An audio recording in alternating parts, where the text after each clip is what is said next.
உறவுகளே எல்லாரும் எப்படி இருக்கீங்க? நல்லா இருக்கீங்களா? இப்போ பார்த்தீங்கன்னா குவைத்தில் ரொம்ப நாளுக்கு அப்புறம் மழைங்க.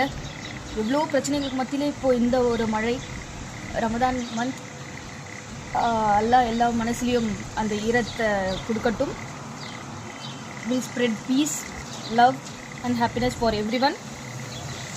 இதே மாதிரி இருந்தால் எப்போவுமே நல்லாயிருக்கும். இந்த குவைத்தோட இப்போ அட்மாஸ்பியரை பாருங்கள், அமைதின்ற மாதிரி இருக்குது.